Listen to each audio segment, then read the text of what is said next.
My name is Alina Vance, and until last week my life was a neatly organized spreadsheet.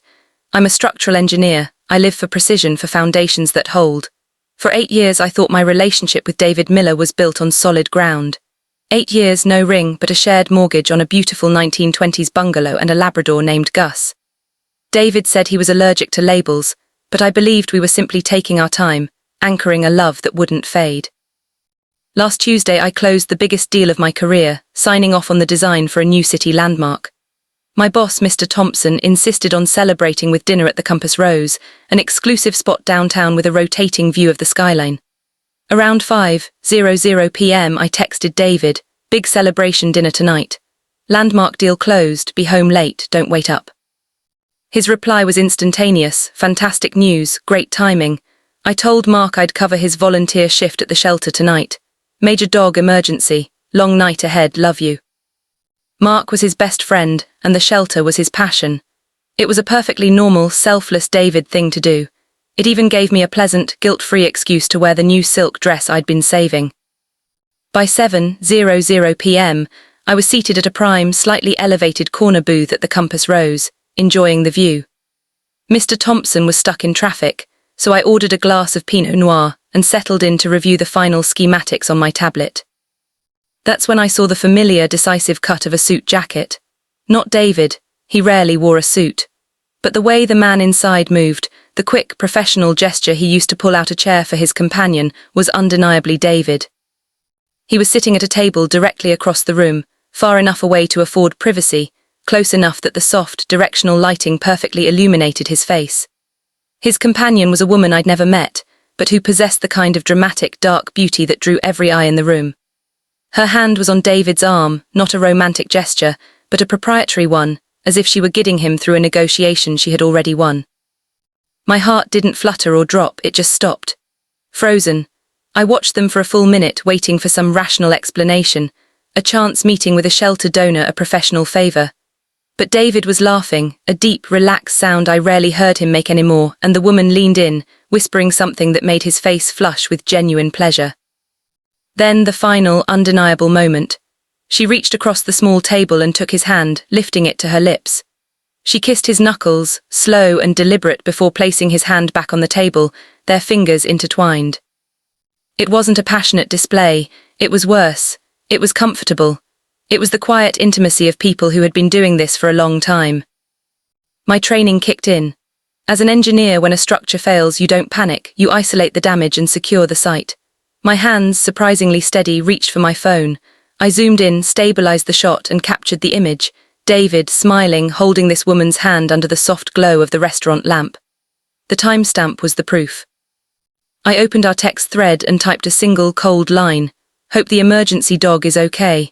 I attached the photo and hit send. David's phone, resting beside his water glass, vibrated silently. I watched his expression change in real time. First, confusion, likely a text from me. Then, a lazy smile, probably expecting a good luck message. The smile vanished, replaced by a sudden, sickening paralysis. He dropped the phone and it skidded across the linen tablecloth. He looked up, not to the door, but directly to my corner booth. Our eyes locked. There was no denial in his look, no guilt. Only the crushing, naked realization that his perfect alibi had just vaporized. He didn't move, he couldn't. I stood up, pushing a crisp $50 bill under my untouched wine glass. I didn't rush, I didn't glare, and I didn't make a scene. I walked out of the Compass Rose with the cool, controlled gait of someone who had just filed the paperwork to condemn a building. Outside, the city noise was deafening, but my own silence was louder. I didn't drive home. Home was a structural hazard now. I drove straight to the sleek, glassy office tower where my law firm was located. I knew the building manager and I still had my key card. I sat in my corner office, my phone vibrating relentlessly with David's calls, and spent the night meticulously downloading all shared financial documents, tax returns, joint account statements, and the full mortgage papers for the bungalow. I was preparing for a siege, and I needed every blueprint. By 3:00 a.m., I had a file ready. I drove to the one place in the city built entirely of emotional reinforcement, my brother Marcus's apartment.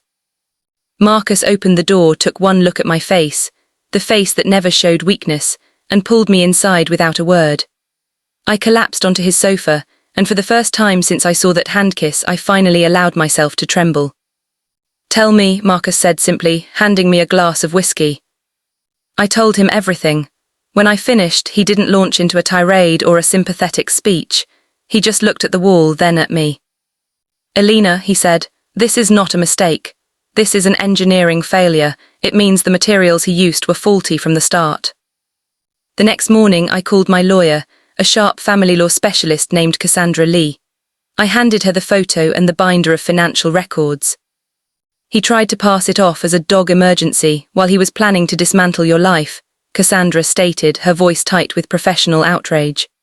"The photo is excellent evidence of his deceit, but the financial documents, they show planning, not passion." It turned out the woman was Chloe Vance, a high-level corporate events planner David had met on a client project 6 months ago. She was also notoriously married to a major city councilman. David hadn't just been cheating, he had become a willing participant in a high-stakes public betrayal. That afternoon, before the truth could become just another piece of gossip, I sent an anonymous email to the councilman's public-facing office. Subject: regarding Chloe Vance's Thursday evenings. I attached the photo and nothing else. I felt no pride, only the cold satisfaction of correcting a significant, intentional imbalance.